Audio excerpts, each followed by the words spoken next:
गुकेश ने हराया था, यहां तक करवाए थे। और देखिए यहां से करवाना है। पूर्ति के नियम के अनुसार एक वस्तु की कीमत एवं उसकी पूर्ति मात्रा के मध्य संबंध क्या होता है? तो संबंध क्या होता है? पूर्ति और कीमत का संबंध क्या होता है और मांग और कीमत का संबंध क्या होता है? देखिए, एक होता है मांग और एक होता है पूर्ति। तो याद रखिएगा, यदि मांग के साथ कीमत जुड़ता है, मांग के साथ यदि कीमत जुड़ता है, एक होता है मांग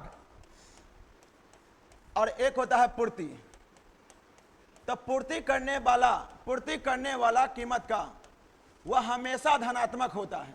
कैसा होगा? धनात्मक होगा। और मांग वाला कीमत के साथ वाला यह हमेशा क्या होता है? ऋणात्मक होता है। क्या होता है? ऋणात्मक। हमेशा याद रखेगा, जिस तरह धातु जो होता है, तो धातु के बाह्य कक्षा में कितना इलेक्ट्रॉन होता है? 1, 2 या 3। तो हमेशा इलेक्ट्रॉन का क्या करता है? त्याग करता है। तो जो हमेशा त्याग करेगा वो क्या होगा? धनात्मक। और जो ग्रहण करता है वो क्या होता है? ऋणात्मक। जैसे आप किसी को पैसा दिए तो आप क्या हो जाइएगा? भले आपके पॉकेट में पैसा कम गया, फिर भी आप क्या है? और जो पैसा लिया है उसके पॉकेट में पैसा चला गया, भले उसका पैसा हो गया, फिर भी क्या है? हुआ ऋणात्मक है। तो पूर्ति हमेशा क्या होता है? धनात्मक। और मांग क्या होता है? मांगने वाला हमेशा क्या होता है? ऋणात्मक। जैसे वस्तु के साथ इसमें याद करने वाला क्या है? यदि वस्तु की कीमत बढ़ती है, यदि वस्तु की कीमत बढ़ेगी, तब मांग क्या हो जाएगा? मांग क्या हो जाएगा? घट जाएगा। मांग क्या हो जाएगा? घट जाएगा। और यदि कीमत घटेगी, मतलब रेट घटेगा तो मांग क्या हो जाएगा?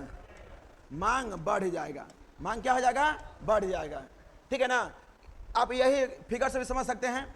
जैसे कोई वस्तु का रेट है 10 रुपया, उसके बाद है 20 रुपया, और उसके बाद है 30 रुपया, और इसका मांग लेते हैं क्वांटिटी। ठीक है ना? 2, 4 और 6। ठीक है ना? यदि वस्तु कम रेट में रहेगा तो मांग क्या होगा? ज्यादा होगा। क्या होगा? ज्यादा होगा। यदि रेट बढ़ा दीजिएगा तो मांग क्या हो जाएगा? कम जाएगा। और रेट बढ़ा दीजिएगा, मांग क्या हो जाएगा? कम जाएगा। ये यूनिट है। क्या है? यूनिट। अब समझिएगा, यदि कोई वस्तु 10 रुपये था तो हम 6 को किनते थे। मान लेते कलम में, क्या है? कलम। जैसे कोई कलम 10 रुपये था तो क्या किनते थे? 6 को। 20 रुपये हुआ तो कलम क्या किने? 30 रुपये हुआ तो क्या किने? 2 को। जैसे रेट बढ़ा, मांग क्या हो गया?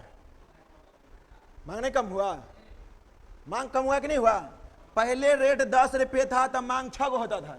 20 रुपये हुआ तो क्या रुपये हुआ? 4 को। 30 रुपये हुआ तो मांग क्या रुपया हुआ?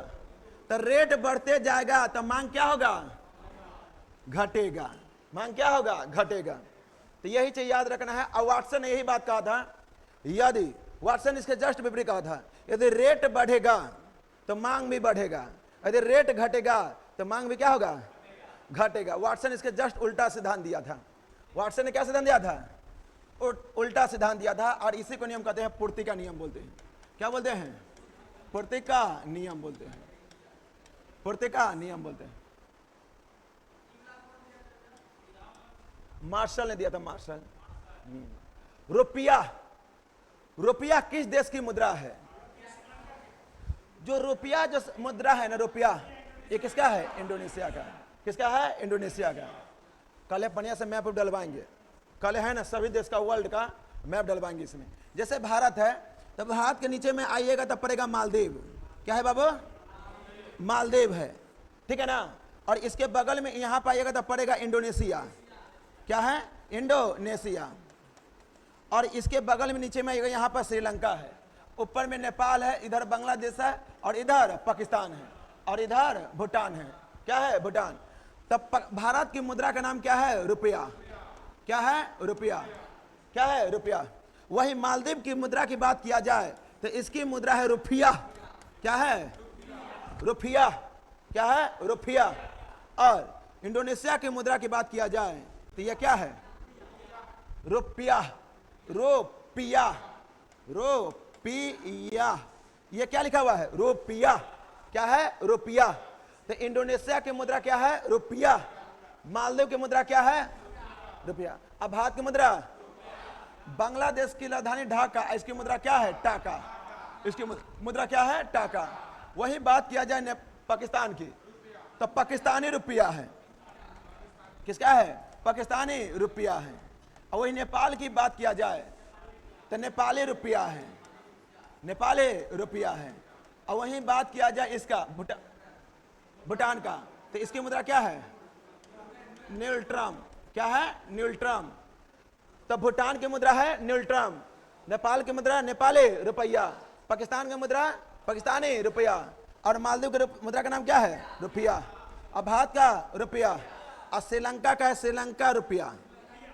क्या है? श्रीलंका रुपया। रुपया याद रखना क्या है? श्रीलंका को कहेगा किस देश को आंसू आकार का देश कहा जाता है? श्रीलंका को, ठीक है ना। और हिंद महासागर का मोती किसे कहते हैं? कोची को। कोची को कहते हैं। हिंद महासागर का मोती किसे कहते हैं? कोची को। सार्वधिक मुस्लिम कंट्री वाला देश कौन सा है? इंडोनेशिया। सार्वधिक द्वीपों वाला देश कौन सा है? इंडोनेशिया। कौन सा है? इंडोनेशिया। और बांग्लादेश की राजधानी कहां पे है? ढाका। नदियों का देश किसे कहते हैं? ढाका को बांग्लादेश को कहते हैं। नहरों का देश किसे कहते हैं? पाकिस्तान। पाकिस्तान में राज्यों की संख्या है 4। कितना है? 4। नेपाल में राज्यों की संख्या 7, और ढाका में राज्यों की संख्या कितना है? 8। कितना है? 8। और श्रीलंका में राज्यों की संख्या 9। और भारत में राज्य की संख्या 28। और भूटान में राज्य की संख्या नहीं है बल्कि जिला है, 24 को महज जिला है। भूटान में कितना जिला है? 24। तब पाकिस्तान में कितने राज्य है? 4। नेपाल में कितने राज्य है? 7। और बांग्लादेश में कितने राज्य है? 8। और भारत में कितने राज्य है? और श्रीलंका में कितने राज्य है? 9। कितने राज्य है? 9। 7 8 9। 7 8 9।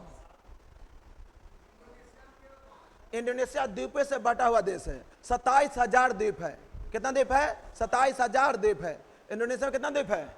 27,000। देखिए, कच्चा माल सम्मिलित किया जाता है। देखिए, रॉ मटेरियल क्या होता है, कच्चा माल क्या होता है, समझिए। जैसे आप बहुत बड़ा कंस्ट्रक्शन बना रहे हैं, या बिल्डिंग बना रहे हैं, या कोई बहुत बड़ा फैक्ट्री खोल रहे हैं, ठीक है ना। तो जब फैक्ट्री खोलिएगा तो आपको उस फैक्ट्री को खोलने के लिए एक तो बहुत बड़ा बिल्डिंग होना चाहिए, और उस बिल्डिंग में होना चाहिए बहुत सारा मशीन। क्या होना चाहिए? मशीन। और उसको चलाने के देख रेख करने के लिए होना चाहिए कंप्यूटर। जो बिल्डिंग हो गया, और जो भूमि लैंड हो गया, जमीन हो गया, बिल्डिंग हो गया, मशीन हो गया, कंप्यूटर हो गया, ये सब आपका जो पूंजी हो गया वह फिक्स्ड कैपिटल हो जाएगा। क्या हो जाएगा? फिक्स्ड कैपिटल हो जाएगा। वो आपका अस्थायी पूंजी हो जाएगा। क्या हो जाएगा? अस्थायी पूंजी। और उसी अस्थायी पूंजी से और उसको कोई भी मटेरियल तैयार करिएगा, बाहर से मान लेते हैं कपास सपास मंगाइएगा, ठीक है ना। चाहे कपड़ा तैयार करने के लिए कपास लगेगा कि नहीं लगेगा? लगेगा ना।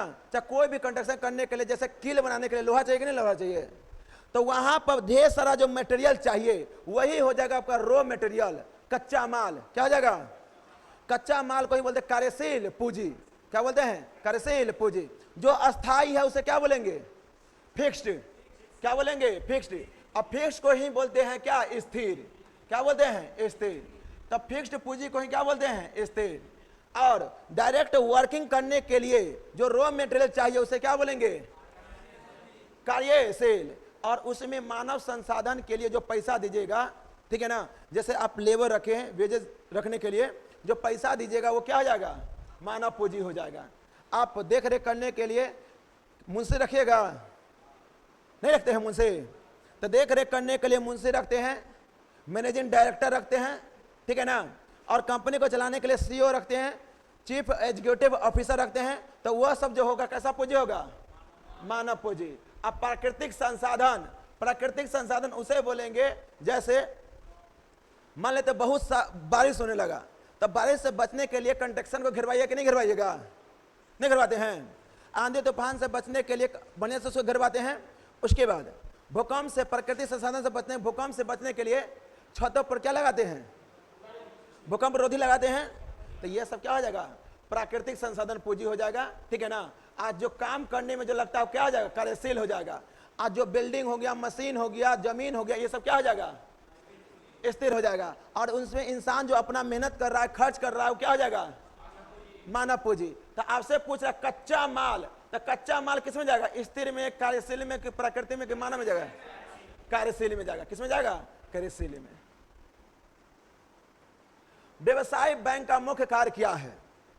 व्यवसायिक बैंक का मुख्य कार्य क्या है? देखिए, कॉमर्शियल बैंक, भारत में ऐसे हजारों बैंक हैं, बाकी उस हजारों बैंक में सबसे बड़ा बैंक है एसबीआई। कौन सा बैंक है? एसबीआई। और भारत का सबसे बड़ा व्यवसायिक बैंक है एसबीआई। कौन है? एसबीआई। बात किया जाए एसबीआई का, तो सर्वप्रथम बैंकों का सबसे पहले बैंक ऑफ कलकत्ता स्थापित किया गया था 1806 ईस्वी में। कब किया गया था? 1806 में। तब बैंक ऑफ बंगाल का स्थापना किया 1806 में। वही बात किया जाए बैंक ऑफ बॉम्बे का, स्थापना किया गया 1840। और वहीं बैंक ऑफ मद्रास का स्थापना किया गया 1843।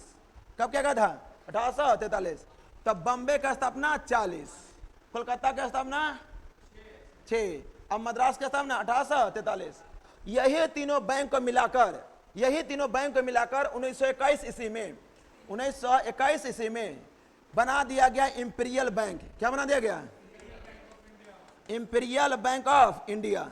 क्या बना दिया गया? Imperial bank of India. Imperial bank of India बना दिया गया। और यह इंपीरियल बैंक आगे चलकर भारत सरकार ने जुलाई 1955 ईस्वी में, जुलाई 1955 ईस्वी में इसी इंपीरियल बैंक का नया नाम कर दिया SBI, state bank of India. और इसके लिए जो सुझाव दिया था, उसका नाम था, सुझाव था गोरेवाला समिति। कौन समिति था? गोरेवाला समिति। कहेगा इंपीरियल बैंक से एसबीआई बनने के लिए किस समिति ने सुझाव दिया था? गोरेवाला समिति ने दिया था। गोरेवाला समिति ने।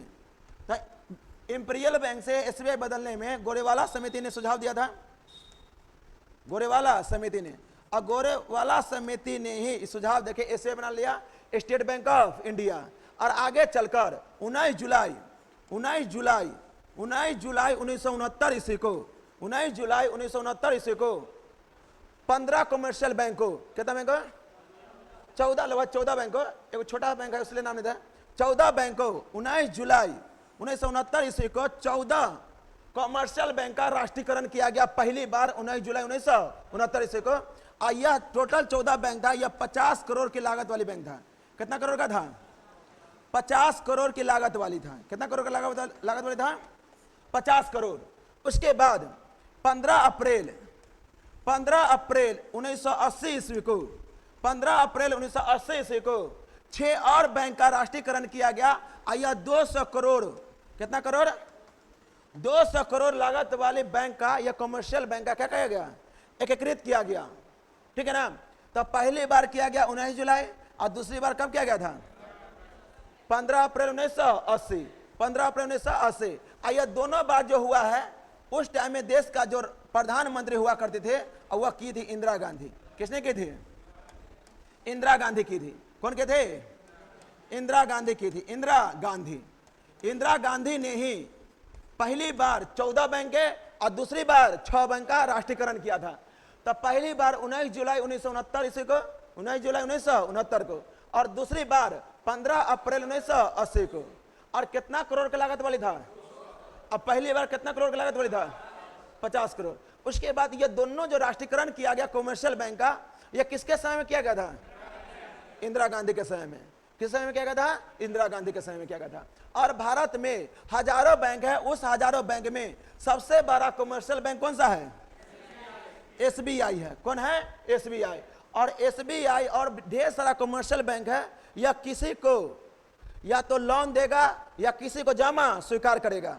और अपना देश में कोई भी कमर्शियल बैंक होता है ना, 3 प्रकार का अकाउंट खोलता है। कितने प्रकार खोलता है? 3 प्रकार का। एक होता है सेविंग अकाउंट, एक होता है करेंट अकाउंट, और एक होता है fixed account. Saving account, current account और फिक्स्ड अकाउंट। सेविंग अकाउंट जैसे हम लोग के पास जो होता है, कौन सा अकाउंट होता है? सेविंग अकाउंट होता है। ठीक है ना? उसके बाद जो बड़ा बड़ा बिजनेसमैन है, वो कौन सा अकाउंट खोलता है? Current account. जैसे हम लोग जब सरकारी बाबू बन जाएंगे, ठीक है ना, तो हम लोग कौन सा अकाउंट खुलवाएंगे? अरे फिक्स्ड अकाउंट खुलवाएंगे। क्या खुलवाएंगे? Fix account. अब फिक्स अकाउंट खुलवा के अपना बाल बच्चा के लिए, अपना बाल बच्चा के लिए, अपना बेटिया की शादी करने के लिए पैसा जमा करेंगे फिक्स अकाउंट में। किसमें करेंगे? हाँ, अब ये खुल जाएगा, ठीक है ना? ये हला नहीं, तो फिक्स अकाउंट खोलेंगे, ठीक है ना? भारत में सबसे अधिक जो अकाउंट खोला जाता है वो खोला जाता है सेविंग अकाउंट। कौन खोला जाता है? अभी जितना भी लड़का होगा सबके पास सेविंग अकाउंट होगा, ना करेंट होगा ना ही फिक्स्ड होगा। तो सबसे ज्यादा अकाउंट जो खोला जाता है, कौन खोला जाता है? सेविंग अकाउंट खोला जाता है। कौन खोला जाता है? Saving account. और ये इसका काम क्या है? जमा को स्वीकार करना और जरूरत पड़ने पर पैसा देना। जैसे ओवरड्राफ्ट क्या होता है? मान लीजिए आपका घर में किसी का शादी है और गांव समाज से सबसे पैसा मांग कर थक गए हैं। यदि आपका सेविंग अकाउंट है तो आप डायरेक्ट अकाउंट का नंबर लेके जाइए, ठीक है ना? और बैंक में जाइए, अब बोलिए हमको अभी 20,000 रुपया का या 50,000 रुपया का जरूरत है, हमको पैसा दीजिए। बैंक आपको ओवरड्राफ्ट करके वो पैसा देगा, और जो ओवरड्राफ्ट करके पैसा देगा, ठीक है ना, और उस पर कुछ इंटरेस्ट जोड़ लेगा और कहेगा हाँ साल भर के अंतर्गत, 2 साल के अंतर्गत, 3 साल के अंतर्गत लौटा दीजिए। जो एडवांस में जो पैसा देता है बैंक, उसी पैसा को बोलते हैं ओवरड्राफ्ट। क्या बोलते हैं? किसी किसी अकाउंट पर लिखा रहता है ओवरड्राफ्ट, यानी समझिएगा जहां पर ओवरड्राफ्ट लिखा रहता है तो आप ये समझिएगा कि वो पैसा एक्स्ट्रा ले चुका है बैंक से, ठीक है ना, कर्ज ले चुका है। तो बताइए बैंक के बारे में, भारत का सबसे बड़ा कमर्शियल बैंक कौन सा है? एसबीआई बनने से पहले बैंक ऑफ बॉम्बे का गठन कब हुआ था? बैंक ऑफ बंगाल का गठन कब हुआ था? 1806। बैंक ऑफ मद्रास का गठन कब हुआ था? 1843। आज तीनों बैंक को मिलाकर कौन सा बैंक बनाया गया था? Imperial bank of India. कब बनाया गया था? 1921। उसके बाद इसी इंपीरियल बैंक का नया नाम क्या कर दिया है? एसबीआई। और एसबीआई किया गया किस समिति के सिफारिश पर? गोरेवाला समिति। भारत का सबसे बड़ा कमर्शियल बैंक कौन सा है? एसबीआई। और बहुत सारा कमर्शियल बैंक का राष्ट्रीयकरण किया गया था। ये कब किया गया था? 19 जुलाई 1969। कितना करोड़ की लागत वाली बैंक था ये सब? और दूसरी बार कब किया गया था? 15 अप्रैल 1980। कितना बैंक का किया गया था? कितना करोड़ की लागत वाली था? 200 करोड़। कितना करोड़ था? 200 करोड़। और दोनों बार किसके समय में किया गया था? इंदिरा गांधी। किस समय किया गया था? इंदिरा गांधी। बताइए व्यवसायिक बैंक का मुख्य कार्य क्या है? आप लोग खुद से बताइए। व्यवसायिक बैंक का मुख्य कार्य क्या है? जमा स्वीकार करना और क्या देना? ऋण देना। जमा स्वीकार करना और क्या देना है? जमा स्वीकार करना और ऋण देना। क्या बिल का भुगतान करता है? नहीं, बिल का भुगतान बिजली में होता है। बिल का भुगतान किसमें होता है? बिजली में होता है। इधर करवा दिए कच्चा माल वाला। फ्रांस में निम्न में से किन 2 नेताओं ने नेशनल असेंबली का गठन किया था? देखिए, जिस तरह अपना देश का संसद पार्लियामेंट है, ऑस्ट्रेलिया का पार्लियामेंट है, ब्रिटेन का पार्लियामेंट है, ठीक है ना, कनाडा का पार्लियामेंट है, सेम उसी तरह क्या बोलते हैं फ्रांस का और पाकिस्तान का संसद का नाम है नेशनल असेंबली। National assembly. कोई बता सकता है इसके अलावा कौन कौन देश का है? हाँ बता बता। पाकिस्तान का नेशनल असेंबली है। पाकिस्तान का क्या है? National assembly. वही बात किया जाए इधर में ये दक्षिण कोरिया का, तो दक्षिण कोरिया का भी संसद का नाम क्या है? National assembly. National assembly. वही लेबनान की बात किया जाए, लेबनान की भी संसद का नाम क्या है? National assembly. लेबनान की संसद का नाम क्या है? National assembly. पाकिस्तान की संसद का नाम क्या है? National assembly. वही बात किया जाए दक्षिण कोरिया का। दक्षिण कोरिया का संसद का नाम क्या है? दक्षिण कोरिया का संसद का नाम क्या है? National assembly. वही बात किया जाए वियतनाम का। वियतनाम का भी संसद का नाम क्या है? National assembly. वियतनाम के संसद का नाम क्या है? National assembly. याद रखिएगा। पाकिस्तान, लेबनान, उसके बाद दक्षिण कोरिया, वियतनाम। और इधर में याद रखिएगा मोजाम्बिक देश का भी, मोजाम्बिक देश का भी संसद का नाम क्या है? National assembly. मोजाम्बिक देश का भी संसद का नाम क्या है? मोजाम्बिक देश का भी संसद का नाम क्या है? National assembly. क्या है? National assembly. मोजाम्बिक देश का भी संसद का नाम क्या है? National assembly. पाकिस्तान, प के बाद क्या था? फ। तब पाकिस्तान और फ्रांस, पाकिस्तान और फ्रांस। उस देश का संसद का नाम क्या है? National assembly. बात किया जाए लेबनान का, लेबनान के संसद का नाम क्या है? National assembly. दक्षिण कोरिया के संसद का नाम क्या है? वियतनाम के संसद का नाम क्या है? National assembly. और मोजाम्बिक के संसद का नाम क्या है? National assembly. वही बात किया जाए ऑस्ट्रेलिया, ऑस्ट्रेलिया के बाद याद रखेगा, ऑस्ट्रेलिया के बाद यहां पाइएगा इटली और ब्रिटेन और Canada. Australia, Italy, Britain, Canada. Australia, Italy, Britain, Canada. इस सब का संसद का नाम है पार्लियामेंट। क्या नाम है? पार्लियामेंट। क्या नाम है? पार्लियामेंट। पार्लियामेंट। वही अमेरिका की संसद का नाम है कांग्रेस। अमेरिका का संसद का नाम क्या है? कांग्रेस। क्या है? कांग्रेस। अमेरिका के संसद का नाम क्या है? अब भारत का संसद का नाम संसदे है। क्या है? संसद है। बात किया जाए फ्रांस का, हम लोग फ्रांस में चल रहे थे, तो फ्रांस का संसद का नाम क्या है? National assembly. फ्रांस का संसद का नाम है national assembly. National assembly. Assembly. National assembly. कल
हम बताएंगे सब कहानी।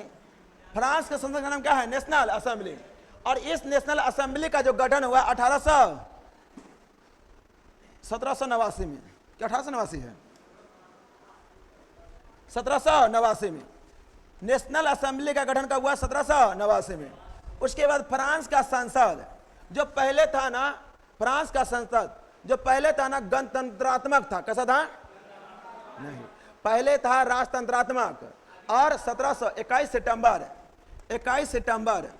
1792 ईस्वी में इसको क्या कर दिया गया? राजतंत्र से क्या कर दिया? गणतंत्र कर दिया है। क्या कर दिया है? गणतंत्र कर दिया है। और दो व्यक्ति था जिसका स्थापना करने में महत्वपूर्ण भूमिका निभाया था। एक था मोराबियो, एक क्या था? ओबीसीए। मोराबियो और ओबीसीए। मोराबियो और ओबीसीए। मोराबियो और ओबीसीए। मोराबियो और ओबीसीए। तो फ्रांस में से किन दो नेताओं ने नेशनल असेंबली का गठन किया था? मोराबियो और ओबीसीए। यह किया था लुई 16वां के कालकाल में। लुई 16वां। और किसका कथन है? 100 चूहों के शासन की अपेक्षा एक शेर का शासन ही उत्तम है। लुई 14वां के लुई 16वां? लुई 14वां। कौन है? लुई 14वां। बानों को रखने का साधन वाक्यांश क्या होता है? हिंदी का क्वेश्चन है। जहां पे बाण रखाता है ना, तो आप देखिएगा युद्ध होता है जब राम जी और रावण में, तो लक्ष्मण जी कहते हैं, लक्ष्मण जी को कहते हैं राम जी, अरे लक्ष्मण, जड़ तुरंत से निकालो बाण और छेद दो उसको ढोरी में। ठीक है ना? ढोरी में छेदने के लिए कहता है क्योंकि उसका ढोरी में ही क्या रहता है? इसका प्राण रहता है। ठीक है ना?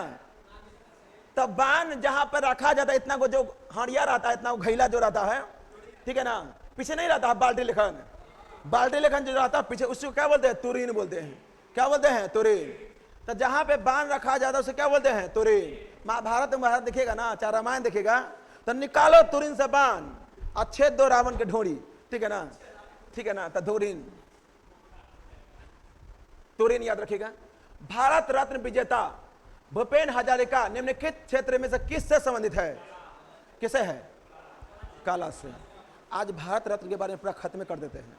इतना करा देंगे, इतना करा देंगे। यूट्यूब पर तो बिल्कुल नहीं है, चाहे किसी के नोट में भी नहीं है। अब देखते जाइए भारत रत्न के बारे में, हो ही नहीं सकता लूसेंट में है। देखिए भारत रत्न, भारत रत्न की बात किया जाए, भारत रत्न इतना तो विश्वास जरूर दिलाते हैं, जितना जो कराएगा उससे 2 कदम आगे जरूर रखेंगे। जो भी कराएगा ना उससे 2 कदम पक्का आगे रखेंगे हर फैक्ट में, समझे ना। भारत रत्न की शुरुआत हुआ 2 जनवरी 1954 ईस्वी को।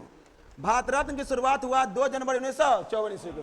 और 54 से 1 कम कर दीजिएगा तो आज तक 2024 ईस्वी तक 53 व्यक्ति को मिल चुका है। कितना व्यक्ति को मिल चुका है? 53 में से 18 को मिला हुआ है मरणोपरांत। 18 कितना मिला है? तो कहेगा 53 को भारत रत्न मिला है, जिससे मरणोपरांत कितना को मिला है?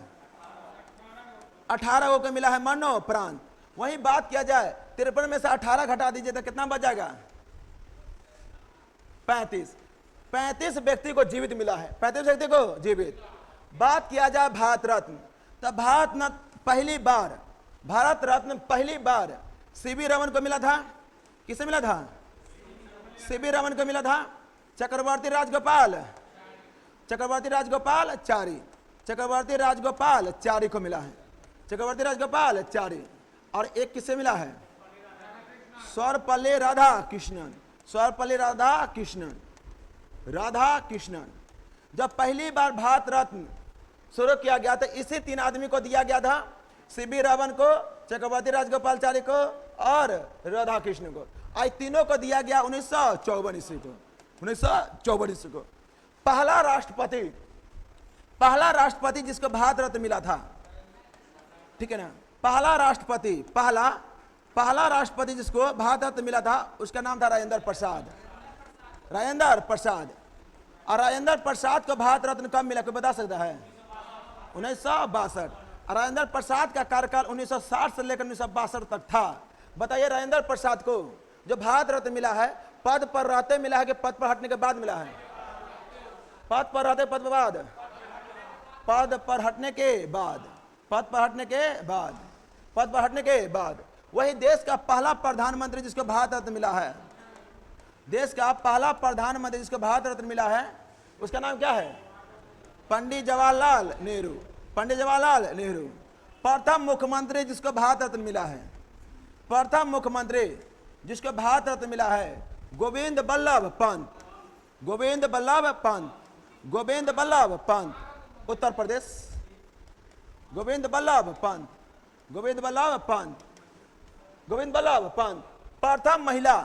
प्रथम महिला जिसको भारत रत्न मिला है, सब प्रथम है।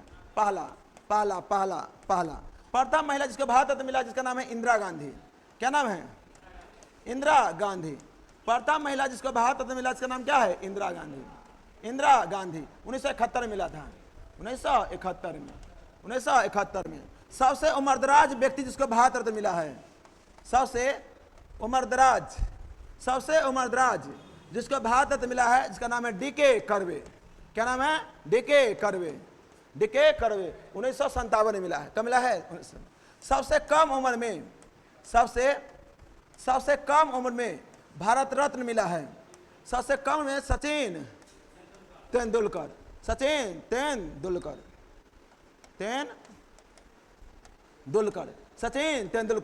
और इनको कब मिला है? 2014 और 1957। और इनको कब मिला? 2014। वही सबसे पहला अभिनेता जिनको भारत रत्न मिला है, पहला हीरो जिसको भारत रत्न मिला है एमजी रामचंद्रन। पहला अभिनेता जिसको भारत रत्न मिला है एमजी रामचंद्रन। उसके बाद पहला विदेशी नागरिक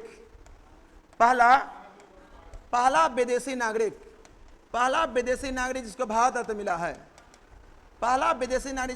मिला है, खान अब्दुल गफ्फार खान।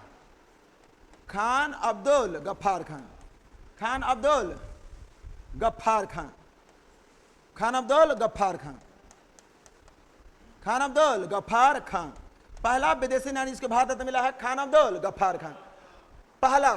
पहला व्यक्ति जिसको मरणोपरांत भारत में मिला है, पहला व्यक्ति जिसको मरणोपरांत मरणोपरांत, मरणोपरांत भारत मिला है, इसका नाम क्या है?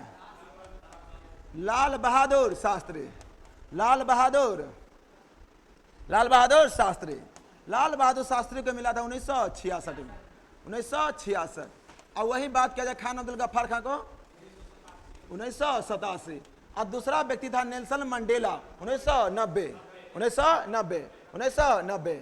उसके बाद 2024 की बात किया जाए, 2024 ईस्वी में 5 व्यक्ति को भारत रत्न मिला है। कितने व्यक्ति को? 5 व्यक्ति को। याद इसका क्या रखना है? ट्रिक से याद रखना है। याद रखना है चालाक एसपी, चालाक एसपी। 2024 में 5 व्यक्ति को भारत रत्न मिला है। 2024 में कितने व्यक्ति को मिला है? 5 व्यक्ति मिला है। इसका ट्रिक याद रखिए, चालाक एसपी, चालाक एसपी। च से चौधरी चरण सिंह, च से चौधरी चरण सिंह, च से चौधरी चरण सिंह। ल से लाल कृष्ण अडवाणी, ल से लाल कृष्ण अडवाणी, ल से लाल कृष्ण अडवाणी। वही बात की जाए क से कर्पूरी ठाकुर, कर्पूरी ठाकुर। एस से स्वामीनाथन, एस से स्वामीनाथन। एस से क्या हो जाएगा? स्वामीनाथन, स्वामीनाथन। और पी से पीवी नरसिम्हा राव, पीवी नरसिम्हा राव। याद क्या रखना है? इसमें जो थे लाल कृष्ण अडवाणी वही जीवित थे, बाकी बस सबको क्या मिला है? मरणोपरांत मिला है। क्या मिला है? मरणोपरांत। तो 2024 ईस्वी में कितने व्यक्ति को भारत रत्न मिला है? 5। क्या याद रखना है? चालाक एसपी से, च से क्या होगा?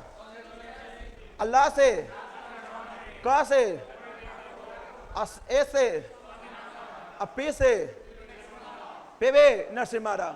पहला व्यक्ति जिसको मरणोपरांत भारत रत्न मिला था, पहला विदेशी नागरिक कौन था? खान अब्दुल गफ्फार खान। पहला अभिनेता जयललिता को पहचानते हैं? जयललिता, तमिलनाडु के जयललिता को खड़ा करने में यही आदमी है, एमजी रामचंद्रन। पहले जयललिता जो थी ना फिल्म बनाते थे, ठीक है ना, फिल्म बनाते थे, इसी के साथ बनाते थे। और जयललिता इसी के चक्कर में कभी शादी नहीं की, जयललिता कभी शादी नहीं किए, इसके चक्कर में एमजे बहुत बहुत गहरा प्रेम था, ठीक है ना। हाँ किसके? इसके हाँ मरणोपरांत मिला है। एमजे रामचंद्रन 1988 से में मरणोपरांत मिला है, 1988 से में मरणोपरांत मिला है।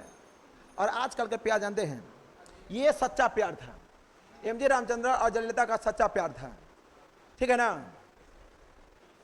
जीवन भर आजीवन कुमारी रह गई, आजीवन है ना जयललिता कुमारी रह गई, ठीक है ना। और आजकल का जो होता है, नहीं बोलेंगे बाद में। सबसे कम उम्र के सचिन तेंदुलकर 9:30 बजे के बाद वीडियो बनाने के बाद। सबसे उम्रदराज कौन है? डीके करबे। सबसे उम्रदराज कौन है? डीके करबे। अब पहला महिला इंदिरा गांधी, पहला मुख्यमंत्री गोविंद वल्लभ पंत, पहला प्रधानमंत्री जवाहरलाल नेहरू, पहला राष्ट्रपति राजेंद्र प्रसाद, पहला व्यक्ति जिसको मिला था सी.वी. रामन, चक्रवर्ती राजगोपालाचारी और एस. राधा कृष्णन। कब मिला है? ये सब दिया जाता है 26 जनवरी के दिन। कब दिया जाता है? भारत का सबसे बड़ा नागरिक सम्मान भारत रत्न, भारत का सबसे बड़ा नागरिक सम्मान भारत रत्न। आज तक कितने व्यक्ति को मिला है? जिसे मरणोपरांत कितना में? 18। जितना कितना? 35। 53 को उल्टा कर दीजिएगा, 35 हो जाएगा। उसके बाद भारत रत्न की शुरुआत कब हुआ है? 2 जनवरी 1954, 2 जनवरी 1954। और 2019 ईस्वी में 3 व्यक्ति को मिला था। कितने व्यक्ति को? 3 व्यक्ति को। उसी में से असम का एक अभिनेता भी थे, सिंगर भी थे, गायक भी थे, समाज सेवी भी थे, ठीक है ना।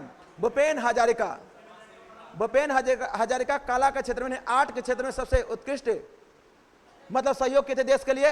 इसलिए 2019 ईस्वी में भूपेन हजारिका को कला के क्षेत्र में भारत रत्न दिया गया था। किस क्षेत्र में दिया गया था?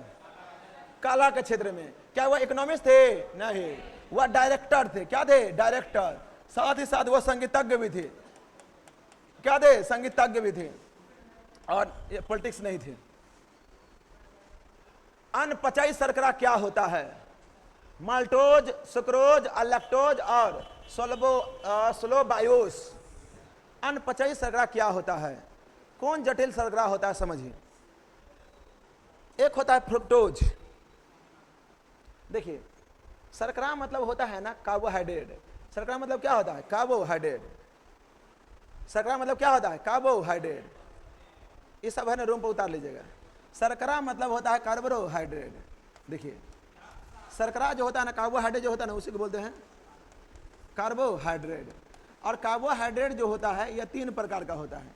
कितने प्रकार का होता है? 3 प्रकार का होता है। कार्बोहाइड्रेट कितने प्रकार का होता है? 3 प्रकार का। एक होता है क्या? मोनोसेक्राइड। क्या होता है? मोनोसेक्राइड। मोनोसेक्राइड। मोनोसेक्राइड। और एक क्या होता है? डाइसेक्राइड। क्या होता है? डाइसेक्राइड। डाइसेक्राइड। और एक क्या होता है? पॉलीसेक्राइड। पॉलीसेक्राइड। मोनोसेक्राइड, डाइसेक्राइड और पॉलीसेक्राइड। जिसको आप आसानी से पचा सकते हैं वो सब क्या होता है? मोनोसेक्राइड। जिसको आप जैसे फ्रुक्टोज, जैसे हो जाएगा फ्रुक्टोज, फ्रुक्टोज, ग्लूकोज, ठीक है ना, ग्लूकोज, हाँ मन में आएगा। उसके बाद गैलेक्टोज,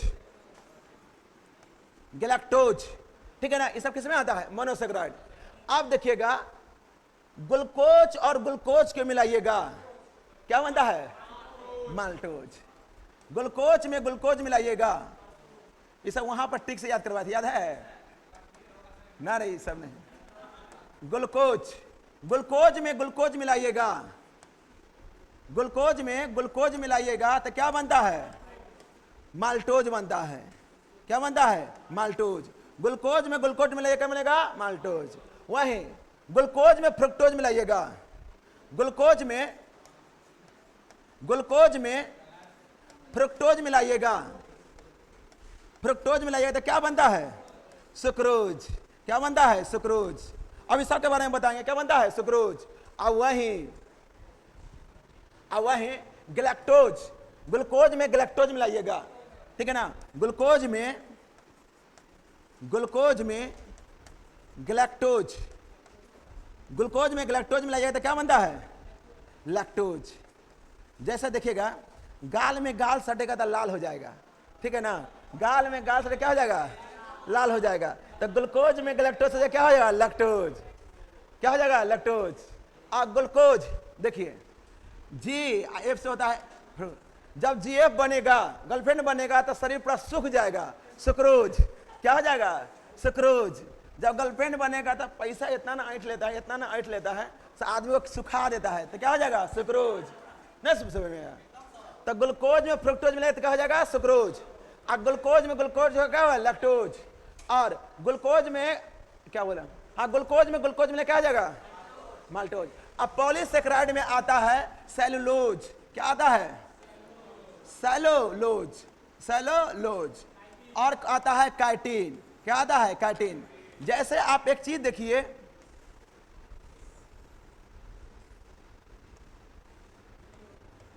मछली है ना, मछली के ऊपर में चिवटा जो होता है, चिवटा,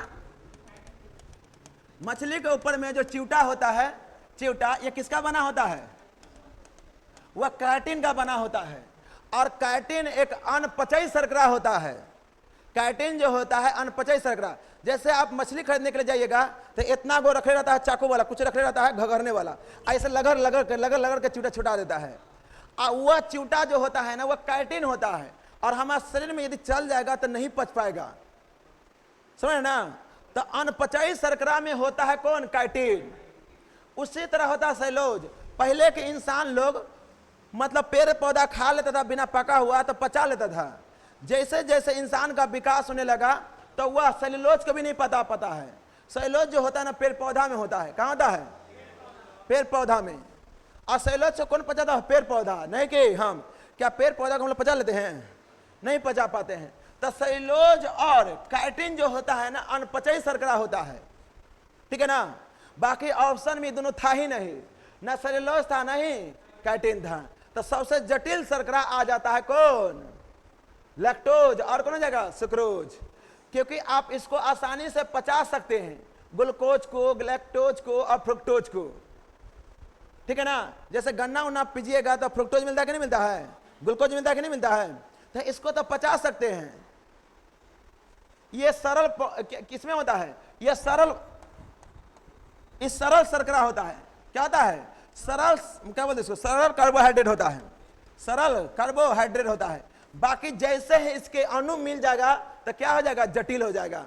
तो जटिल में सुक्रोज हो गया, माल्टोज हो गया, गैलेक्टोज हो गया, यह अनपचयी हो जाता है। क्या हो जाता है? अनपचयी। ऐसे अनपचयी होता है कौन? काइटिन और सेलुलोज।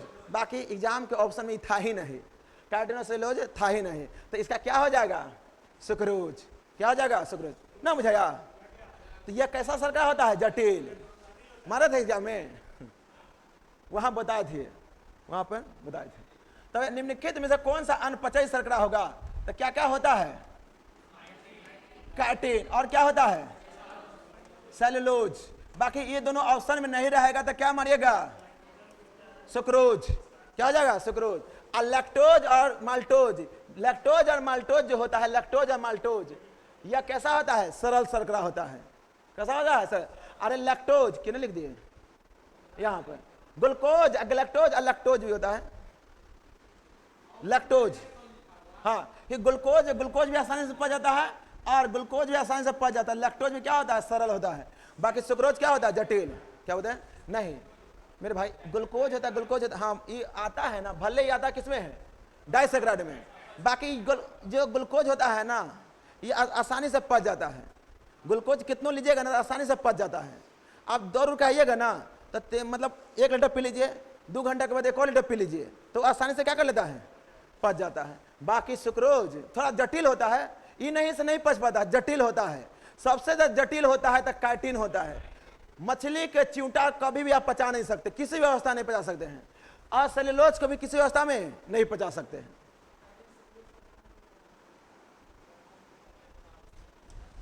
आइए आगे बढ़ा जाए। मुख्यमंत्री के कार्य और शक्ति का उल्लेख भारतीय संविधान किस अनुच्छेद में है? मुख्यमंत्री का शक्ति और कार्य का उल्लेख किस अनुच्छेद में है? 167 में है। 168 देख लीजिए, आप लोग अपने बता दीजिएगा। सीएम जो होता है ना, सीएम, पहली बात किया जाए भाग 6 का, भाग 6 की बात किया जाए, भाग 6 का, तो भाग 6 में आर्टिकल 151 से लेकर 152 से लेकर 237 तक इसमें राज की चर्चा किया गया है। किससे चर्चा किया गया है? राज का। भाग 6 में राज की चर्चा किया गया है। आर्टिकल 152 से 237, आर्टिकल 152 से 237 राज की बात किया जाए, राज की बात किया जाए तो पहली बार किसी भी राज्य में एक राज्यपाल होगा, किसी भी राज्य में एक राज्यपाल होगा। इसका चर्चा जो किया गया है 152 नहीं, इसे परिभाषा है। 152 क्या है? मतलब राज की क्या है? परिभाषा है। राज की क्या है? परिभाषा है। और वहीं 153 की बात किया जाए, 153 में किसी भी राज्य में एक राज्यपाल होगा, किसी भी राज्य में एक राज्यपाल होगा। इसका चर्चा जो किया गया है वो किस आर्टिकल में किया गया है? 153। और हम चाबी रूप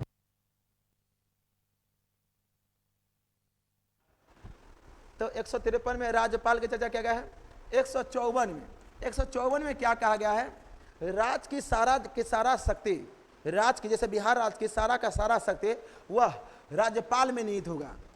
किसमें निहित होगा? राज्यपाल में निहित होगा। राज्य की सारा का सारा शक्ति राज्यपाल में निहित होगा।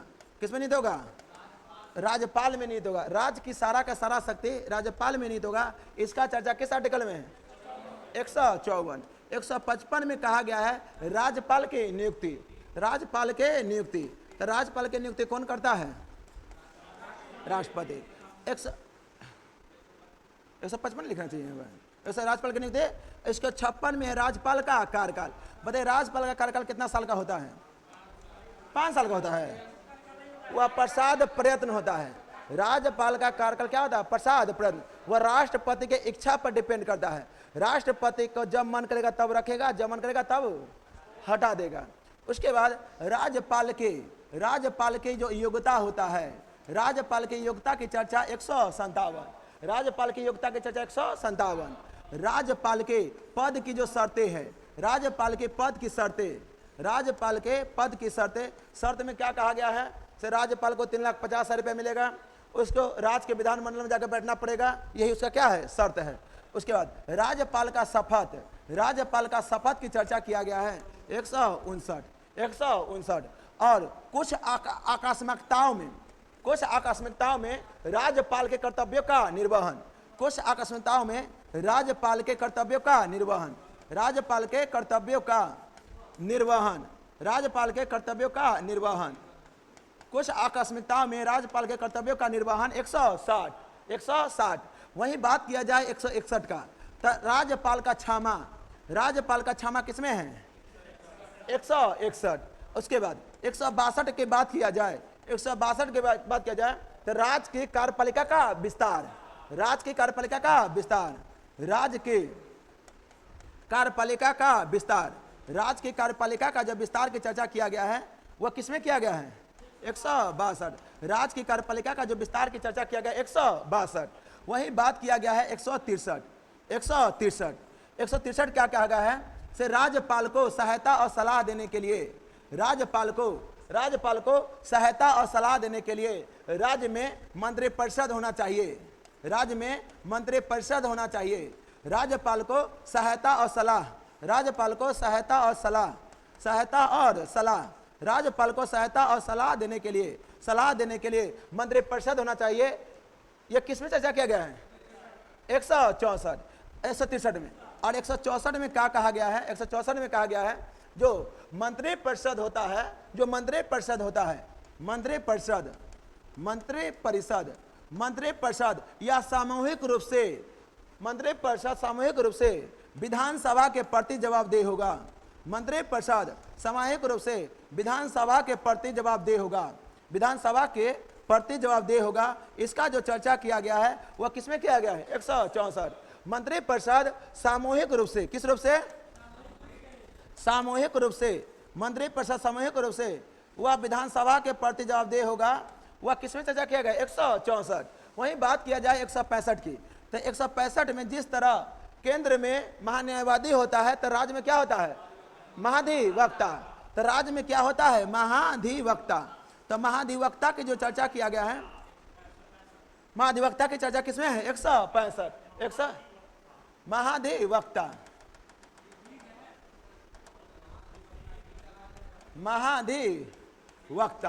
महाधिवक्ता की चर्चा 165। वही बात किया जाए 166 का। 166 में क्या कहा गया है? तो 166 में कहा गया है से राज्यपाल का कार्य का राज्य की कार्य का संचालन, राज्यपाल के कार्य का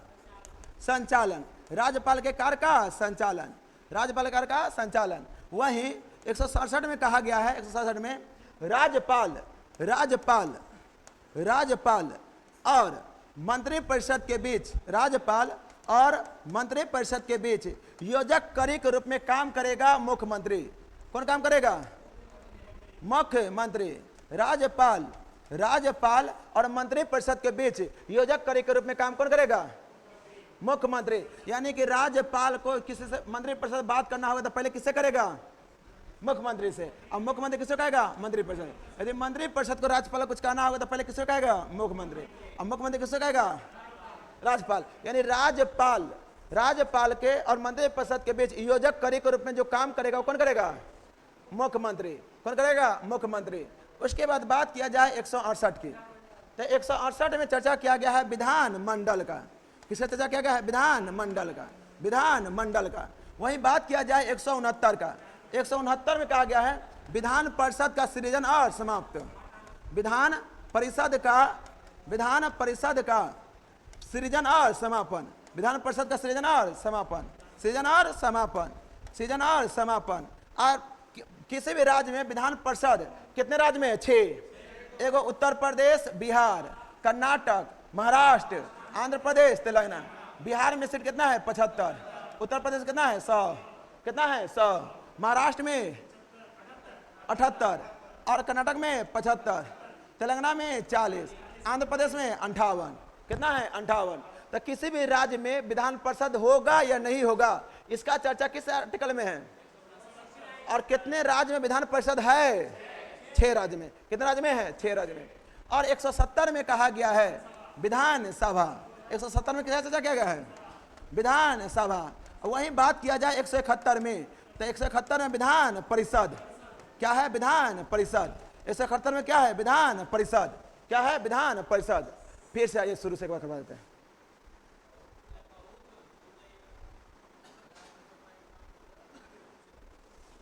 बताइए भाग 6 में क्या है? राज। राज की चर्चा कहां से कहां तक? 152 से 237, 152 से 237। राज्यों की परिभाषा, और किसी भी राज्य में राज्यपाल होगा 153, 153। राज की सारा का सारा शक्ति राज्यपाल में निहित होगा 154। राज्यपाल की नियुक्ति, राज्यपाल का कार्यकाल 156। राज्यपाल की योग्यता, राज्यपाल के पद की शर्तें 158। राज्यपाल की शपथ 159। राज्यपाल के कर्तव्यों का कुछ आकस्मिकताओं में कर्तव्यों का निर्वहन, राज्यपाल का क्षमा, राज्य के कार्यपालिका का विस्तार 162। राज्यपाल को सहायता और सलाह देने के लिए मंत्री परिषद होगा 163, 163। उसके बाद मंत्री परिषद सामूहिक रूप से विधानसभा का प्रति जवाबदेह होगा 164, 164। राज्य में महाधिवक्ता भी होगा। राज्य का कानून मंत्री कौन होता है? महाधिवक्ता। कौन होता है? महाधिवक्ता। राज्यपाल की कार्य का संचालन 166। राज्यपाल और मंत्री, राज्य के मंत्री परिषद के बीच योजक के रूप में मुख्यमंत्री काम करेगा 167। यही पूछा हुआ था आपने, ठीक है ना? 67। विधानमंडल 168। विधान परिषद का सृजन और समापन, कितने राज्य में विधान परिषद है? कहां कहां? बिहार, उत्तर प्रदेश, महाराष्ट्र, कर्नाटक, तेलंगाना और आंध्र प्रदेश। उसके बाद विधानसभा 70, विधान परिषद, विधान परिषद की अहर्ता 172 और अवधि 73 और रहने देते हैं। हो जाइएगा। अब बता दें सब ना बताइएगा।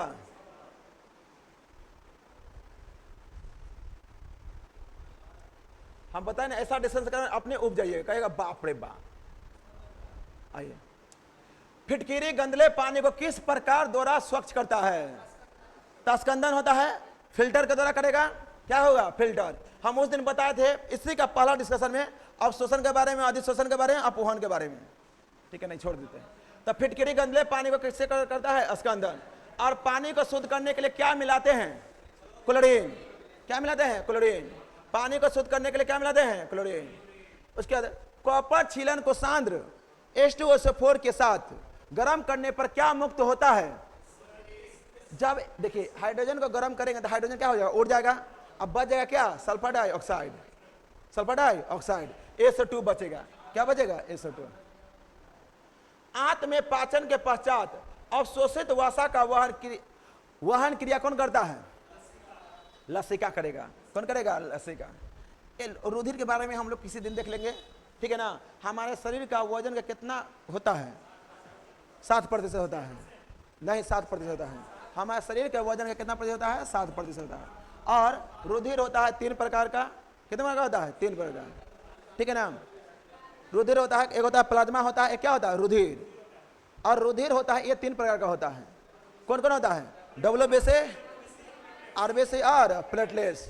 RBC का बायोलॉजिकल नाम क्या होता है? एरिथ्रोसाइट होता है। क्या होता है? एरिथ्रोसाइट। और WBC का और WBC का होता है? WBC का ल्यूकोसाइट, WBC का ल्यूकोसाइट। और प्लेटलेट्स का थ्रोम्बोसाइट, प्लेटलेट्स का थ्रोम्बोसाइट, प्लेटलेट्स थ्रोम्बोसाइट। और आंत में जो पाचन होता है, आंत में पाचन, वह किसके द्वारा होता है? लसिका। आप ये चीज बताइए, पाचन जो होता है, संपूर्ण पाचन, संपूर्ण जो पाचन होता है, संपूर्ण पाचन कहाँ होता है? छोटी आंत में। संपूर्ण जो पाचन होता है कहाँ होता है? छोटी आंत में होता है। संपूर्ण जो पाचन होता है कहाँ होता है? छोटी आंत में। मोनू का पेट है छोटी आंत में, ठीक है ना? और याद रखेगा, जो प्रोटीन का पाचन होता है वो कहाँ से स्टार्ट होता है? मुख से नहीं होता है। प्रोटीन का पाचन कहाँ से स्टार्ट होता है? पेट से स्टार्ट होता है। कहाँ से होता है? पेट से, अमाशय से होता है। याद रखेगा, अमाशय से होता है। प्रोटीन का पाचन कहाँ से स्टार्ट होता है? अमाशय से। और स्टार्च का पाचन कहाँ से स्टार्ट होता है? मुख से। कहाँ होता है? मुख से। वास्को डी गामा भारत कब आया था? और दूसरी बार कब आया था? और तीसरी बार कब आया था? 1524। पहला विदेशी नागरिक जिसका मकबरा भारत में है, मतलब यूरोपीय, विदेशी करने वाला यूरोपीय, वास्को डी गामा। अब वास्को डी गामा का मकबरा कहाँ पे है? केरल के कालीकट में, केरल के कालीकट में है, ठीक है ना। और इसको 1524 में कहाँ दफना देगा? कालीकट में। और एक और यूरोपीय व्यक्ति का मकबरा गाजीपुर में है। गाजीपुर में किसका है? लॉर्ड कॉर्नवालिस का। किसका है? Lord Cornwallis. उसके बाद 1492 में कोलंबस कहाँ गया था? 1492 कोलंबस कहाँ गया था? अमेरिका। कहाँ गया था? अमेरिका। क्या बोले? मारा था वहां पर। नहीं, अंडमान में मकबरा किसी का नहीं है। अंडमान निकोबार में लॉर्ड मेयो का है ना, एगो था अफगान का, बेर अली था ना, उसको है ना घोंप दिया था छुरा, ठीक है, जेल में, सेलुलर जेल जो है ना उसी में मार दिया था, मर गया, वहीं पे मर गया। और उसे कहानी है थोड़ा निम्नलिखित में से किस दिन को विश्व पृथ्वी दिवस मनाते हैं? विश्व पृथ्वी दिवस कब मनाते हैं? 22 मार्च के 22 अप्रैल 22 अप्रैल कि 22 मार्च। देखिए 22 मार्च को मनाते हैं जल दिवस। क्या मनाते हैं? जल। और क्या मनाते हैं? बिहार। क्या मनाते हैं? बिहार। पृथ्वी दिवस कब मनाते हैं? 22 अप्रैल। और जैव विविधता दिवस कब मनाते हैं? जैव विविधता दिवस, बायोडायवर्सिटी दिवस 22 मई को मनाते हैं। 22 मई को मनाते हैं। गंगा के मैदान को नवीन जलोढ़ निक्षेप को क्या कहते हैं? गंगा के मैदान को नवीन जलोढ़ निक्षेप को क्या कहते हैं? खादर। क्या कहते हैं? खादर। इसको समझ लीजिए। जो गंगा के मैदान से निकलता है ना, तो उसके मैदान है ना 4 भागों में बटा हुआ है। कितने भाग में? 4। एक होता है मेरे भाई तराई। क्या होता है? तराई। एक होता है भाबर। क्या होता है? भाबर। और एक होता है खादर। क्या होता है? खादर। और एक होता है बांगर। क्या होता है? बांगर। आप गौर से देखिए इस चेहरा को, ये देखिए,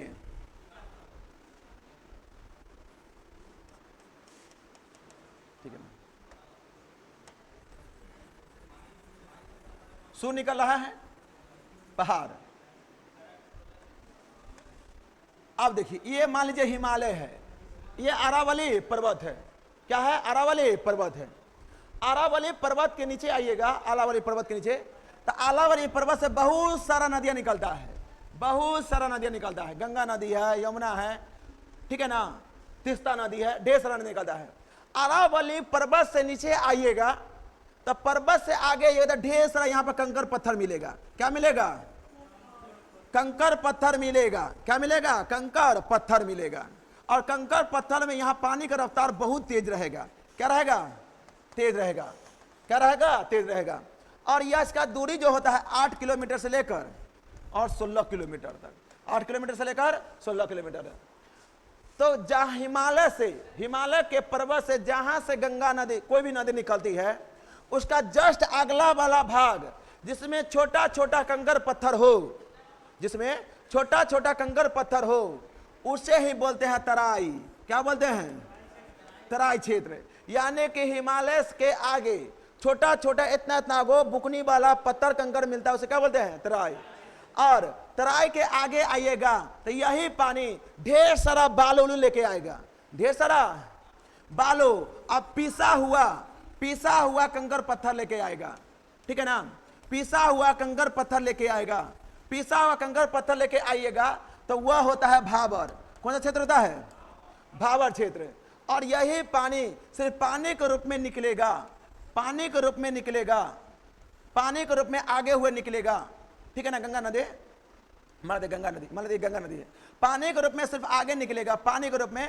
तो इसको बोलेंगे क्या? बांगर। क्या बोलेंगे? बांगर। क्या बोलेंगे? बांगर, ठीक है ना।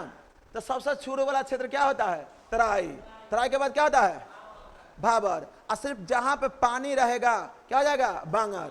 और बांगर के बाद ये वाला जो मिट्टी हो जाएगा, पानी चल जाएगा, ठीक है ना, तो पुरानी मिट्टी को बोलेंगे खादर। क्या बोलेंगे? खादर। सॉरी, हाँ, पुरानी मिट्टी को क्या बोलेंगे? खादर बोलते हैं। क्या बोलते हैं? खादर। एक मिनट चुप। खादर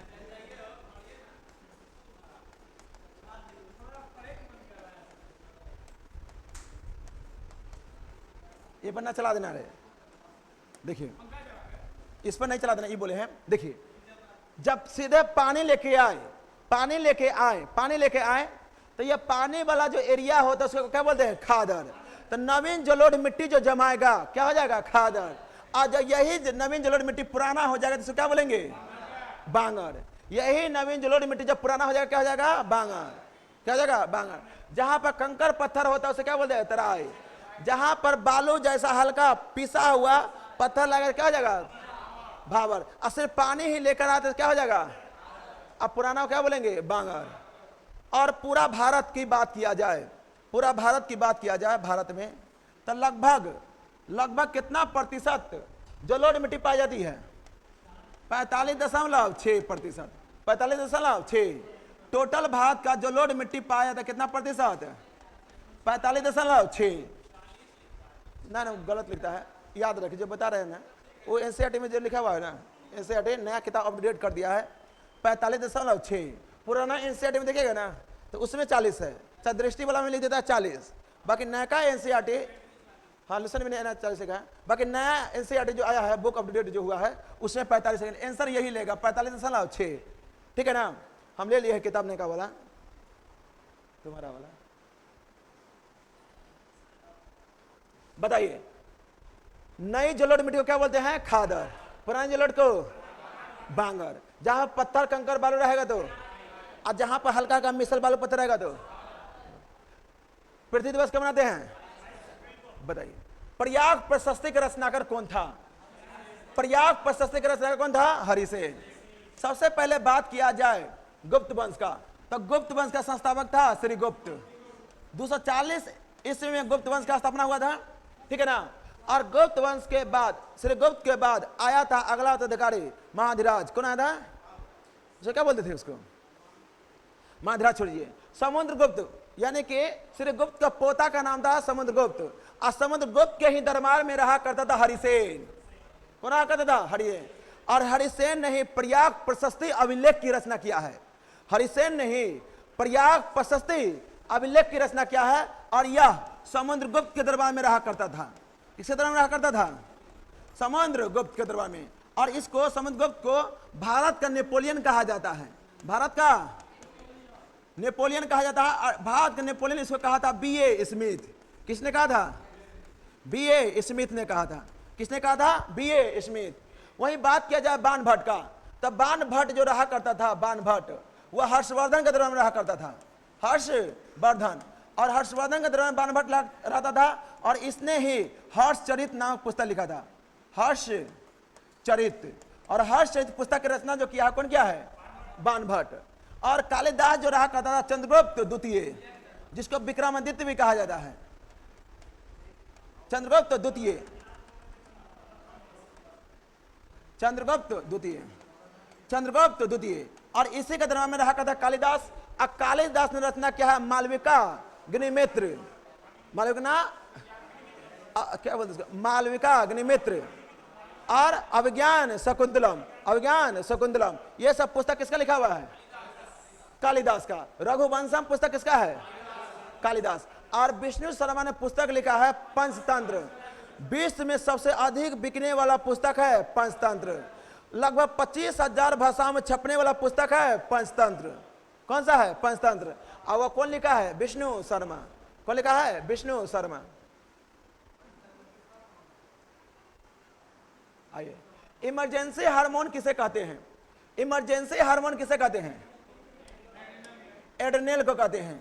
लालो और ओरो, जब एड्रेनल ग्रंथि जो होता है, एड्रेनल ग्रंथि जब एक्टिवेट हो जाता है तो सामने वाला को आदमी डीएक्टिवेट कर देता है। ठीक है ना। शरीर में उत्तेजना आ जाएगा, आंख पूरा ऐसे फैल जाएगा, रुआ खड़ा खड़ा हो जाएगा, अब मारिएगा पंच बनाकर धूम धूम धूम धूम। ठीक है ना। तो एड्रेनल ग्रंथ एक्टिवेट होने से सामने वाला क्या होता है? डीएक्टिवेट हो जाता है। क्या होता है? डीएक्टिवेट। और यह होता है ना, इसको लोरो और उरो कहते हैं। लोरो और उरो, लोरो और उरो, लोरो और उरो कहते हैं। ठीक है ना। तो इमरजेंसी आपातकालीन हार्मोन किसे कहते हैं? एड्रेनल को कहते हैं। कैसे कहते हैं? एडेनिल को। उसके बाद ये तो बता दीजिए, ये कल ही बताए थे विषाणु के बारे में, नहीं लिखवा दे? बताइए, यह कुष्ठ रोग किससे होता है? कुष्ठ रोग किससे होता है? अरे कुष्ठ रोग किससे होता है? विषाणु से होता है। अरे सीडीटी से कोड, प्लेग, टीबी, हैजा को किल में टांगो, तो किससे हो जाएगा? जीवाणु से। टिटनेस किससे होता है? जीवाणु से। हैजा किससे होता है? मस्तिष्क शोथ किससे होता है? जीवाणु से होता है। मस्तिष्क शोथ जो होता है ना, जीवाणु से होता है। मस्तिष्क शोथ किससे होता है? जीवाणु से। बस इसमें यही दिया था एक्स्ट्रा में, जो लड़का फंस गया था, ठीक है ना। अब बहुत सारा लड़का यही देख के सब गलत मार लेते एग्जाम में। आप इससे भी यदि नहीं पता है तो आप इससे छांट सकते हैं। इसमें क्या पूछा होता? जीवाणु जनित रोग पूछा था ना। आप बताइए, पोलियो किससे होता है? वायरस से। और रेबीज किससे होता है? ए और बी से क्या होता है? रेबीज। अब पी से क्या था? तो जहां जहां ये देखिए, सी ऑप्शन छट जाता और डी ऑप्शन छट जाता, बच जाता यही ना। आपको 3 को याद रहता, कुष्ठ रोग, टिटनेस, हैजा। तो इससे क्वेश्चन बनता कि नहीं बनता? इसके अलावा देखिए, इसे चुनने वाला था ए सी ए बी, तो कौन हो जाएगा? ए सी होगा। सी में तो पोलियो है, अब रेबीज में विषाणु है, तो क्या हो जाएगा? ए अभी। कल वाला वीडियो देख लीजिएगा, इसका पूरा ट्रिक लिखा है। बढ़े ना आगे। ए बोला था इतना।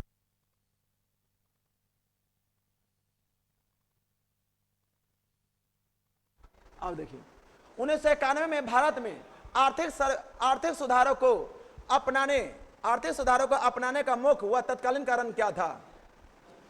तो भुगतान संतुलन की संकट था। 1991 ईस्वी में भारत के पास जो पैसा बच गया था, महज 15 दिन का बच गया था। इसीलिए मनमोहन सिंह ने, जो प्रथम सिख प्रधानमंत्री हुए, एलपीजी नियम लाए थे। लिबरलाइजेशन, उसके बाद ग्लोबलाइजेशन और प्राइवेटाइजेशन, एलपीजी नियम लाए थे। और एलपीजी नियम लाए थे, यह एलपीजी नियम कब आया था? 1991। लिबरलाइजेशन क्या होता है? मतलब जो देश में ढेर सारा फैक्ट्रियां जो बंद कर दिया गया था, जो देश में बहुत सारे भूमि को स्थलबद्ध कर दिया गया था, मतलब उसका कोई काम नहीं हो रहा था, तो मनमोहन सिंह ने वहां पर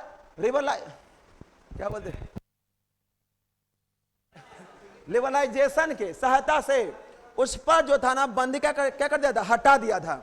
और जितना भी भारत की कंपनियां था उसको प्राइवेटाइजेशन कर दिए थे और कहे थे तुमको पूरी तरह से छूट है, जितना प्रोडक्शन करने का मन है कीजिए। वही ग्लोबलाइजेशन के तहत कहते अपना देश की अर्थव्यवस्था को विदेश की अर्थव्यवस्था के साथ जोड़ देना है। इससे क्या होगा? विदेश में जो रखा हुआ पैसा अपना भारत में आएगा। तो यह एलपीजी के तहत भुगतान संतुलन का क्या था? संकट था। इसलिए एलपीजी नियम लाए थे। भारतीय संविधान का कौन से भाग को 7वें संविधान संशोधन और 1956 के द्वारा हटाया गया था? देखिए, भाग 7 जो था ना, इसके बारे में चर्चा पड़ा करेंगे। भाग 7 में क्या था? भाग 7 में था ना, संपत्ति का अधिकार था। इसको 7वां संविधान संशोधन 1956 के तहत भाग 7 को क्या कर दिया गया? निरस्त कर दिया गया। क्या कर दिया गया? निरस्त कर दिया गया। और इसी भाग 7 में आर्टिकल 238 था। आर्टिकल 238 था। वही भाग 8 की बात किया जाए तो भाग 8 में क्या है?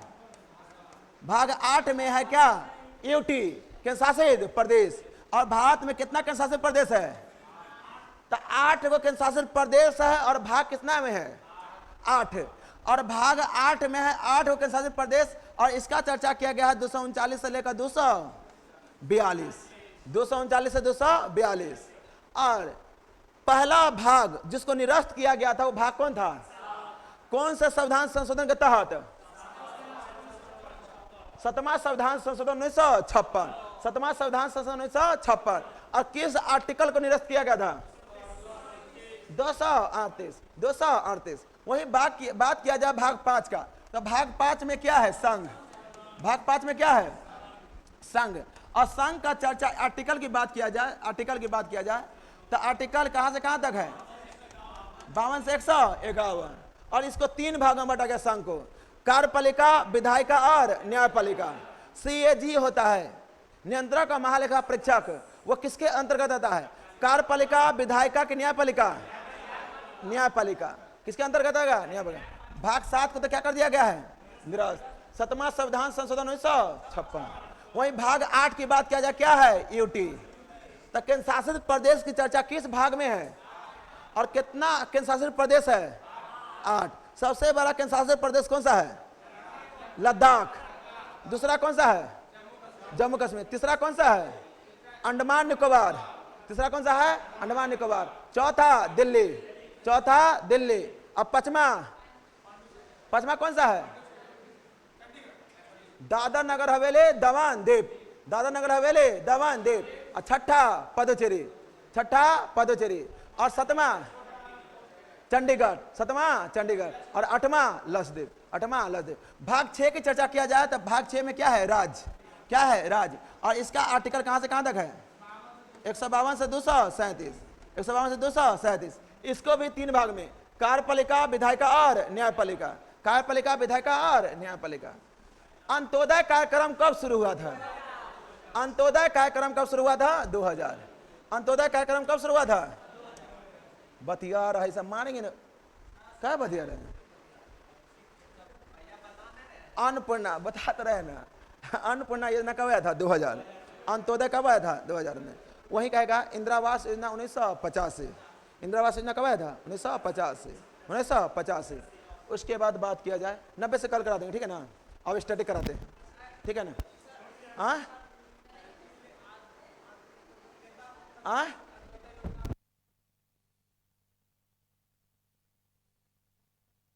अटल बिहारी वाजपेयी किए थे। अटल बिहारी वाजपेयी किए थे। स्टडी करा देते हैं।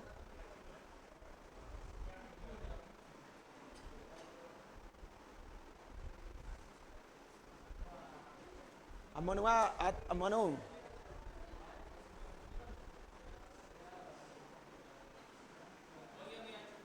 नहीं,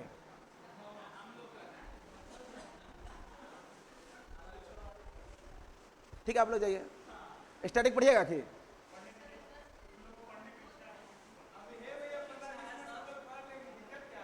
बस 5 मिनट 5 मिनट। अरे बहुत फैक्ट करवाते।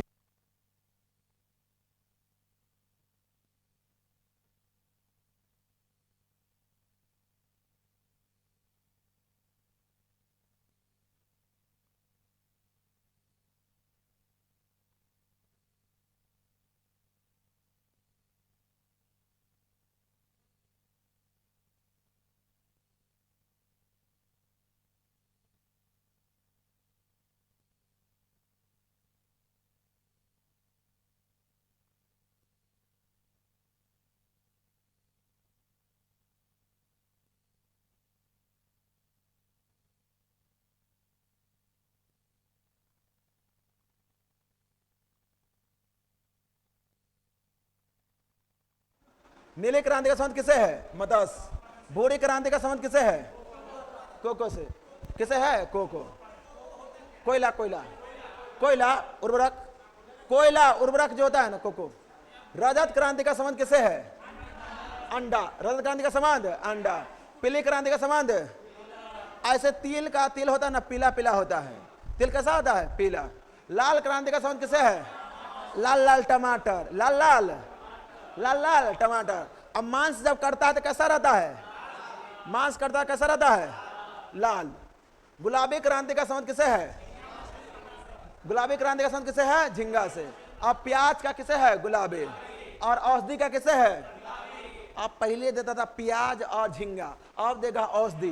तो औषधि का संबंध किसे है? झींगा, गुलाबी से। औषधि, प्याज और मछली, झींगा किसे है? औषधि, प्याज, मछली, झींगा किसे है? अब मसाला क्रांति किसे संबंधित है? ब्राह्मण से। यदि एग्जाम में क्रांति से आएगा, इससे बाहर नहीं आएगा, आप लिख लीजिए, ठीक है ना? उसके बाद मसाला उत्पादन कौन सा क्रांति होता है? बादाम में। मसाला क्रांति क्या होता है? बादाम में। अब फल उत्पादन सुनहरी। फल क्रांति क्या हुआ? अभी लिखे। हाँ हाँ हाँ, वो भी है, नीचे है। फल उत्पादन और शहद उत्पादन किसे है? सुनहरी। फल उत्पादन शहद उत्पादन किसे है? गोल गोल क्या होता है? आलू। तो आलू उत्पादन के लिए कौन क्रांति होता है? गोल क्रांति। आलू उत्पादन के लिए कौन क्रांति होता है? गोल क्रांति। जैविक खेती को प्रोत्साहन देने के लिए सदाबहार। जैविक खेती को प्रोत्साहन देने के लिए, जैविक खेती को प्रोत्साहन देने के लिए सदाबहार क्रांति। और कपास के लिए रजत रेशा। कपास के लिए कौन सा क्रांति होता है? रजत रेशा। रजत रेशा। कपास के लिए कौन होता है? रजत रेशा।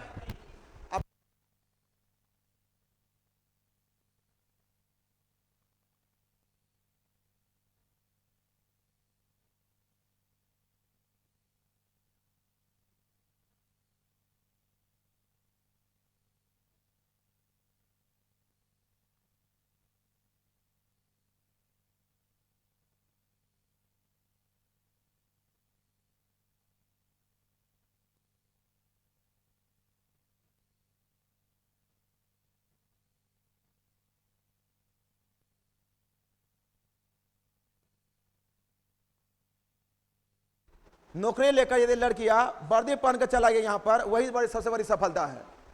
ठीक है ना? सिर्फ ऐसा ही नहीं कहा जाता। जैसे देखिए, मां के तरफ देखिएगा तो मां के ममता, मां के ममता और पिता के क्षमता, जिस तरह अंदाजा नहीं लगा सकता है, उस तरह लड़की का मेहनत का भी अंदाजा नहीं ले सकते हैं।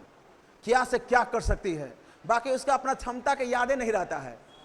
ठीक है ना? उसका अपना क्षमता के यादें नहीं रहता है। मेन बात है, छोड़िए, चल जाएगा। केसर क्रांति किसे है? सेफ्रॉन। केसर क्रांति किसे है? उर्वरक किसे है? ग्रे या स्लेटी। उर्वरक किसे है? ग्रे या स्लेटी। अब बांस उत्पादन के लिए कौन क्रांति होता है? बांस उत्पादन के लिए कौन सा होता है?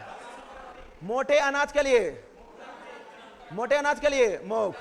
अब भिंडी उत्पादन के लिए, भिंडी उत्पादन के लिए परमानी। भिंडी उत्पादन के लिए, भिंडी उत्पादन के लिए परमानी। और सभी क्षेत्र के उत्पादन में वृद्धि करने के लिए कौन सा क्रांति होता है? इंद्रधनुष। सभी क्षेत्र में, सभी क्षेत्र में उत्पादन में वृद्धि करने के लिए कौन सा क्रांति होता है? इंद्रधनुष। सभी क्षेत्र के उत्पादन में वृद्धि करने के लिए, सभी क्षेत्र में उत्पादन के वृद्धि करने के लिए, सभी क्षेत्र के उत्पादन में वृद्धि करने के लिए। अब भिंडी के लिए परमानी। क्या होता है? परामानी। भिंडी के लिए परामानी। भिंडी के लिए, भिंडी के लिए परामानी। मोटे अनाज के लिए, मोटे अनाज, मोटा अनाज समझते हैं ना? बाजरा हो गया, आपका मक्का हो गया, ये सब मोटा अनाज होता है। बांस के लिए क्या होता है?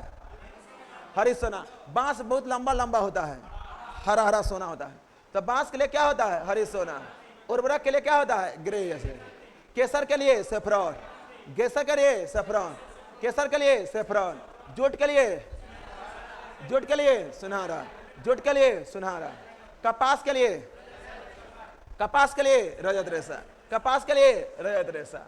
उसके बाद जैविक खेती के लिए, जैविक खेती के लिए। अब फल के लिए सुनहरा सुनहरा फल आता है। आलू के लिए क्या होता है?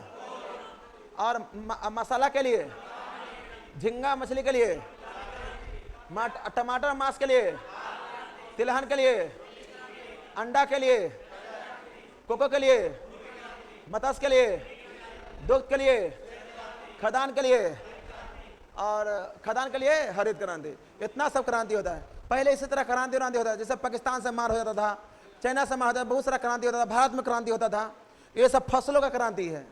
आज के जानते हैं, आज अभी वर्तमान समय में न पाकिस्तान से डर है न चाइना से डर है।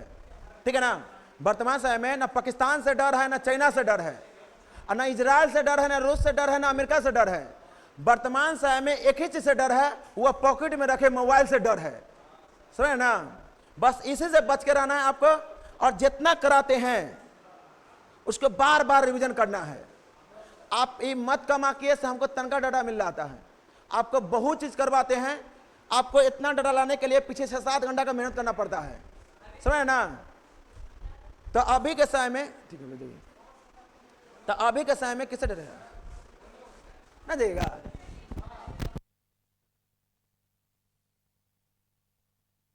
वर्तमान समय में न पाकिस्तान से डर है, न चाइना से डर है, न अमेरिका से डर है, न इजराइल से डर है। वर्तमान समय में डर है सिर्फ और सिर्फ पॉकेट में रखे मोबाइल से डर है। बस मोबाइल से दूरी बना के रखना है और अपने आप पर हद से ज्यादा मेहनत करना है, समझ ना। तो आज के लिए इतना ही। जय हिंद।